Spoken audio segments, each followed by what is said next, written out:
time for Game 4 back in our nation's capital here in the NLDS between the Miami Marlins and the Washington Nationals. And going into this game number 4, the Nats are up 2-1. They won both games in South Beach in Miami. And of course, the Marlins did go on to win that first game here in DC. Winning Game 3, we finally switched it up. We put this game on legend difficulty and didn't go too great. I mean, at least hitting-wise, it didn't go great. I felt like pitching is about the damn same, but the PCI you're gonna see if you didn't watch yesterday's video, again, it's like a damn peanut. You can barely see the damn baseball. So we're gonna have Marlins and Nats Game 4. The Nats win, of course, they'll move on to the NLCS to take on the winner of that Brewers and Dodgers series. They've gone to Game 5 over there in Milwaukee. Of course, Game 3 finished with the Marlins winning 5-3. Let's see if the Nats can do it tonight. And folks, if you haven't yet, make sure that subscribe button down below for some more MLB22 the show here on the channel. We hit 10,000 subscribers just a couple days ago, so thank y'all for that. The 10K special video is coming out on Saturday. Not gonna wanna miss that. That should be some fun here on the channel. So that is coming on Saturday. And for now, Nats and Marlins going on the bump tonight for the Nationals will be Steven Strasburg, the man that won us that wild card game in Atlanta. And as for the Miami Marlins, it will be Pablo Lopez. But of course, taking the bump first will be the former World Series MVP in Steven Strasburg. So that one start, of course, in Atlanta, he went 6 innings, ERA of 3, 1-0 record, of course, whip under 1. Only gave it 4 hits to the Braves. So Jack Lucas up first for the Marlins. The 2-2 count, hits one hard, but straight to Luis Garcia. Garcia has got him 1 gone now for Joey Wendell on the 1-2 pitch. Straws again, deal balls hit right back to the mound. Strasburg to Bell, just like that, 2 down in the inning for Xander Bogaerts. 1-2 pitch, Straws deals balls hit up the middle. Brady House can't get there. It'll be a 2-out single for Xander Bogaerts, the man that hit that big home run in the 8th inning yesterday, continuing the series basically. Now Jorge Soler is going to come up on the 2-2. Again, that's legend, swing and a miss in the slurve. We will now shift our attention to Pablo Lopez, ERA of 4.7 in the regular season, 9-14 record. Honestly, thought we would get something more out of Pablo. Let's see if we can get on him early in this game, as it's not it. That is not it. Brady House swinging a miss on the fastball, up and in. 1 gone for the chosen one. Juan Soto, don't pitch him away. Circle change. It should have been a bubble. We'll take it. It'll be extra bases instead for Juan Soto. 1-out double for the Nats. And now to the plate will be the reigning MVP in Franmil Reyes. Another 1-1. Franram hits one shallow left center field. That one's getting down. Juan's taking off. He's rounding third. Heading to the plate. Michael A. Taylor just decided to throw all the way to home right there. Okay, I mean, we'll take it. Franram moves over to second as well, so 1 out for Ian Happ on the full count. Happ's gonna get under that cutter. I don't think, yeah, it's not getting out. Is that deep enough for Franram? I don't know. I mean, I'm not going to test the arm Michael A. Taylor here, and okay, yeah, he would have been out. Okay, so 2 gone for Josh Bell, batting a mere 158 so far in the playoffs, but that number's going up. Extra bases for Josh Bell. Gonna make this game 2-0 off of the 2 RBI double for the leader of the book club. Now the plate will be Keibert Ruiz in the 1-2 pitch. Ruiz swings right through a circle change. The Nats go up on top, 2-0, and out of the plate for the Marlins to kick off the top of the second. It's Ryan Mountcastle, swag and a miss. Batting .83 is Mountcastle, .083 so far in the playoffs, and now Seth Brown's gonna ground it to Brady House. Steven Strasburg's the man, dude. I mean, he's killing it so far in this playoffs. Here comes Jazz Chisholm on the 1-1. As soon as I say that, every time I compliment our pitchers, something happens. But Jazz is now gonna try to look for 2. Really, we're testing the arm of Ian Happ. Yeah, get him up on out of here. All right, Chisholm's thrown out at second base. We go to the bottom of the second. Luis Garcia leading it off for the Nationals. He gets a cutter.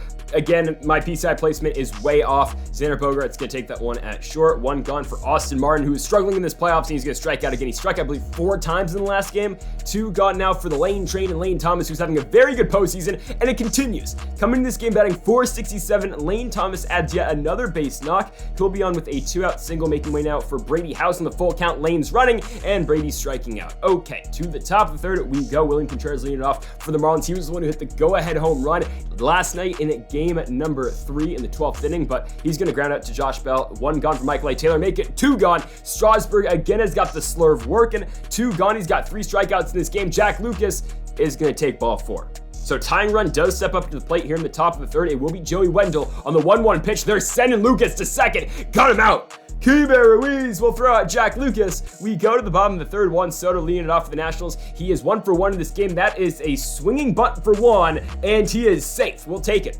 Soto's 2 for 2 in the swinging bunt. Makes way now for Franmil Reyes. The Franimal on the 3-2. Hits 1 into left. Back-to-back base knocks again for the Nats. Runners on first and second. No outs for Ian Happ on the 1-2 pitch. Happ's going to pull a fastball. Deep right field. Going back on it is going to be Seth Brown, but it will be deep enough to tag Juan Soto from second to third. So they're on the corners with 1 out. Can Josh Bell drive in yet another run on the 3-1 pitch?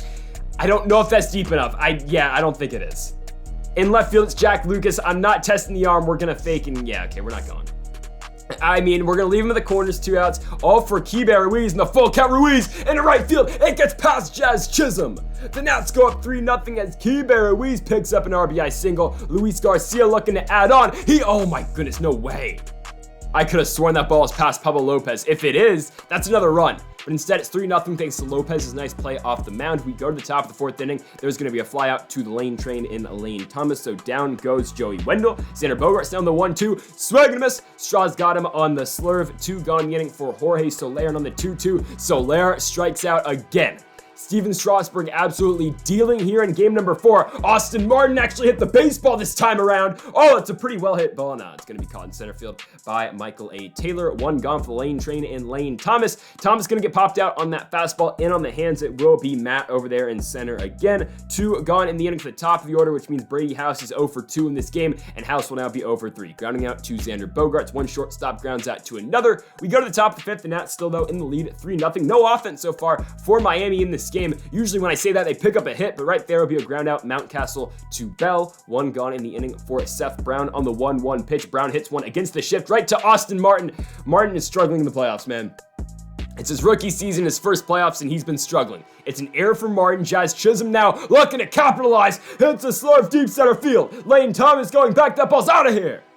Jazz Chisholm makes it a 1-run game. The error from Austin Martin will come back to haunt the Nats as it's now a 2-run shot. Jazz Chisholm makes it 3-2 here in the 5th. William Contreras is going to strike out on the pitch after, though, on the slurve away. So 2 gone now in the inning for the 9-hole spot, which means the former National in Michael A. Taylor. 3-2 pitch, and he is going to walk. So go ahead, run down to the plate. It will be Jack Lucas on the 2-2 pitch. Straw is going to deal. Lucas took that ball last time for ball 4. Instead, he swings right through it, hits it to Josh Bell to the bottom of the 5th. We go. The Nats up by 1. Juan Soto will lead off the bottom of the 5th by hitting one to first, and we just get an ole by Ryan Mountcastle at first. I guess they'll give one the hit. We'll take it. So Soto's 3 for 3 in this game, and now Fran Reyes with a pretty bad swing. Rolling over right there to Pablo Lopez. One that will move over to second for Ian Happ. Full count for him. Gets under the circle change again. Happ came to this game back 5:29 in the playoffs. Is that one deep enough for Soto? Again, I'm not going to test it. I'm not testing legend difficulty again. I think he would have been toast. So 2 gone for Josh Bell, leader of the book club. On the 2-1, is going to square circle change into center field. Michael A. Taylor goes back. That ball's gone. Josh Bell makes it 5-2. He gets those 2 runs right back. 423 feet for the leader of the book club. His 3rd home run of the playoffs. Josh Bell couldn't have come at a better time. I mean, earlier in this game, Bell drove one into left center field, driving in a run. Now he'll drive in runs 2 and 3 for him on the day. It's 5-2 for the Nationals in the bottom of the 5th. Absolutely clutch right there out of Bell as Keibert Ruiz is going to ground out to second. But again, it's a 3-run lead for the Nationals as we go to the top of the 6th. Maybe Strasburg's last inning, but we got to make the most out of it right here. That's not a good start. Joey Wendell is going to slap one into left field. It'll be a leadoff single for Miami. And out of the plate, Xander Bogaerts. 1-1 pitch. High breaking slurve by Straws. That one's going to hang up just in time for Ian Happ in left field, so we'll take it. Still 1 gone in the inning now for Jorge Soler. The big power threat hits one right on the ground. Luis Garcia to Brady House. House over to Josh Bell. The Nats turn 2. Strasburg gets out of another jam. I mean, only a runner on first, but we'll take it. To the bottom half of the inning, we now go. Jesus Luzardo pitching for the Marlins. 2 innings pitched so far in the playoffs. ERA of 9. He will see Luis Garcia up first on the 1-2. Lefty-lefty. Garcia's horrible at that spot. Swing and miss over the top of a 12-6. 1 gone now for Austin Martin, the former Vanderbilt product. Hits one on the ground to Ryan Mountcastle at first base. 2 gone in the inning for Lane Thomas. He sees a left-handed pitcher, so Lane hits one on the ground to Xander Bogaerts. Okay, no hit right there for Thomas, but we go to the top of the 7th. Strasburg's day is now done. In comes the lefty, the former Cardinal in Genesis Cabrera. ERA of nothing so far in the playoffs, over 2 2/3, and he will see Ryan Mountcastle up first in the 2-2 pitch. He chases 99 on the gun for Cabrera. 1 gone for Seth Brown, lefty-lefty on the 1-2. Swing and miss from the hook on the curve. 2 down for Jazz Chisholm, and Cabrera strikes out the side. He got Mountcastle on a fastball. He got Brown on a curveball, and then he got Chisholm on the circle change, striking up the side as Brady House will lead off this inning with the single in the right field that barely dropped. Juan Soto now comes up on the 1-1, hitting one opposite field, deep left center. That ball's carrying, and it's gone. Juan Soto's 4 for 4 in game 4. 7-2 is now the score. Juan Soto's 6th home run in the playoffs. We've played 5 postseason games. Soto's got 6 home runs. He always shows up in October, puts the Nats up by 5. They are officially in the driver's seat to go back to the NLCS, as Franmil Reyes will now come up on the 1-2, and Reyes will strike out on that Luzardo 12-6. 1 gone now in the inning before Ian Happ, the switch hitter, on the 1-2 pitch. Way too late on the 96-mile-an-hour fastball, up and away. 2 down now for the leader of the book club in Josh Bell. He's 2 for 3 in this game, and he'll now be 2 for 4 as he chops one to Jazz Chisholm. But the Nats, more importantly, are 6 outs away from returning to the NLCS, and they have a 5-run cushion. So Jordan Hicks comes out to pitch. I know the ERA of 7.71 in 2 innings is not great right now, but he's got to get 3 outs. William Contreras is up first, and he gets him. Cutter 87 miles an hour away. 1 down for Michael A. Taylor, and Taylor strikes out as well. Gets him on the same spot, same pitch. 2 down for Jack Lucas, the lefty, and the 2-1's going to fly one into right field. There is Juan Soto. The Nationals are 3 outs away from returning to the NLCS. Let's go straight to the top of the 9th. Jordan Hicks will see a 2nd inning, and he strikes out Joey Wendell. Gets him in the cutter. They can't touch it right now. Xander Bogaerts strikes out 101 on the fastball. The Marlins are down to the final out. It's Jorge Soler. He hits one into center field. Lane Thomas is parked under it in center. He's just got to squeeze it. Ball game. The Washington Nationals win Game 4. They give up Game 3 last night, but they rebound and they beat the Miami Marlins 3-1. Here in the NLDS, they take down the best the NL has got to offer so far. And now they will move on to that NLCS to take on the winner of Game 5 between the Los Angeles Dodgers and the Milwaukee Brewers. There's history with both those teams from last year with the Dodgers and 2019, and of course with the Brewers. 2019 wildcard game, Juan Soto, Josh Hader. I'm just saying, there's history with both of those series, and we will see it tomorrow night. We will find out who wins that series again before tomorrow's episode, I guess during tomorrow's episode. Nationals versus either the Brewers or Dodgers as they dispose of the Marlins in 4 games. And folks, thank God for watching episode number 48 of the Washington Nationals franchise mode here on MLB 22 The Show. If you haven't yet, though, make sure that subscribe button down below for more. Make sure you leave a like if you are enjoying the series. Thank you for watching, and Mamba forever.